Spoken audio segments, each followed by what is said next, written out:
After arresting him, they led him away and took him into the house of the high priest. Peter was following at a distance.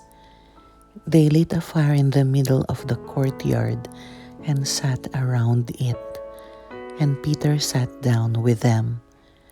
When a maid saw him seated in the light, she looked intently at him and said, "This man too was with him." But he denied it, saying, "Woman, I do not know him." A short while later, someone else saw him and said, "You too are one of them." But Peter answered, "My friend, I am not." About an hour later, still another insisted, "Assuredly, this man too was with him, for he also is a Galilean."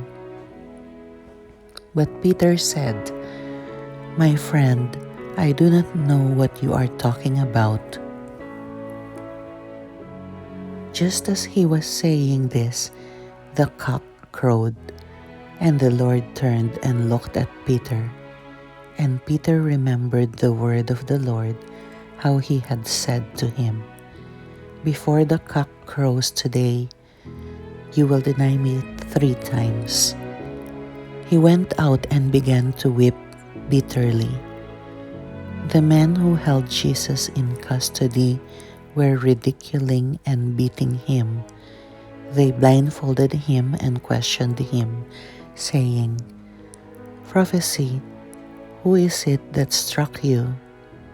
And they reviled him in saying many other things against him.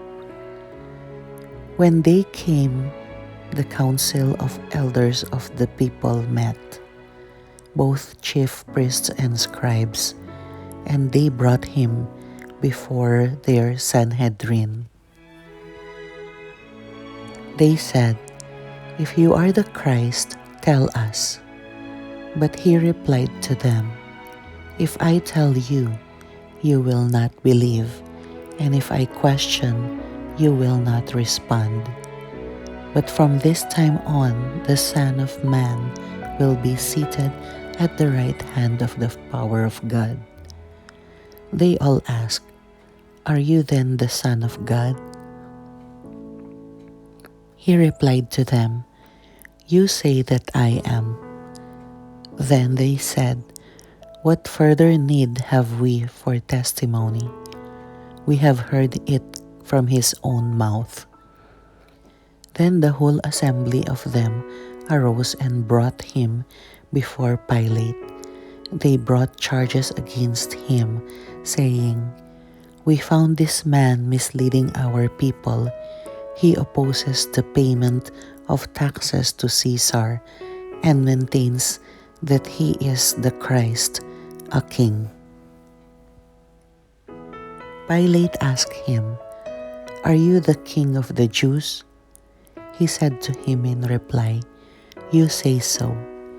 Pilate then addressed the chief priests and the crowds, "I find this man not guilty."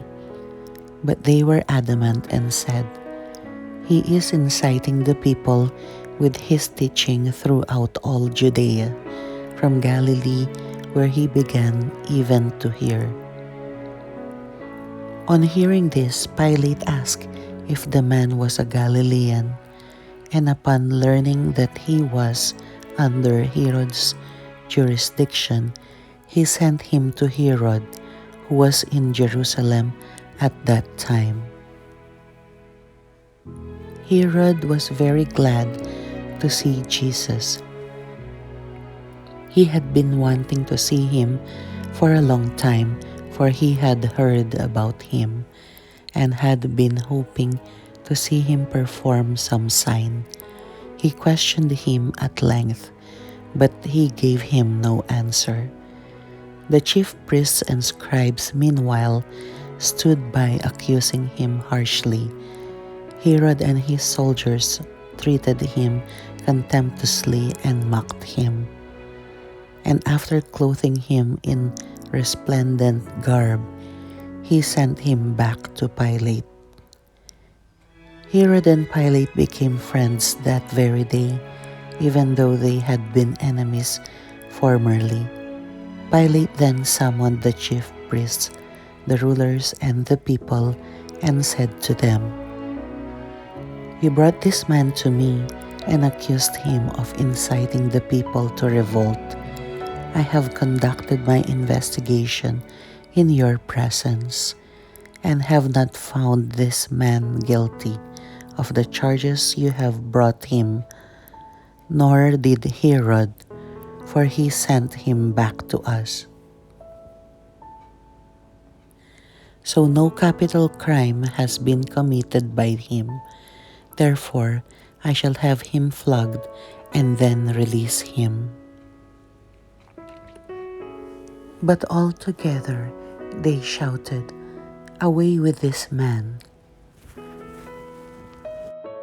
Release Barabbas to us." Now Barabbas had been imprisoned for a rebellion that had taken place in the city and for murder. Again Pilate addressed them, still wishing to release Jesus, but they continued their shouting, "Crucify him, crucify him." Pilate addressed them a third time, "What evil has this man done? I found him guilty of no capital crime. Therefore, I shall have him flogged and released him." With loud shouts, however, they persisted in calling for his crucifixion, and their voices prevailed. The verdict of Pilate was that their demand should be granted.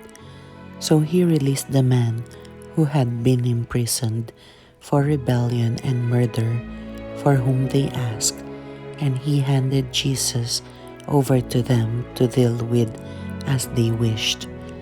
As they led him away, they took hold of a certain Simon, a Cyrenian, who was coming in from the country, and after laying the cross on him, they made him carry it behind Jesus.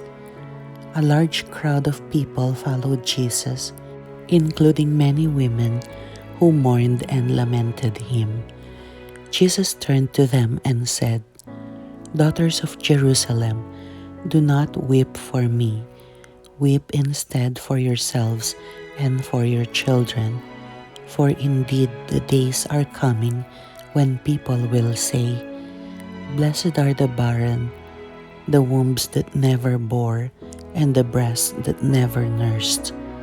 At that time people will say to the mountains, 'Fall upon us,' and to the hills, 'Cover us.' For if these things are done when the wood is green,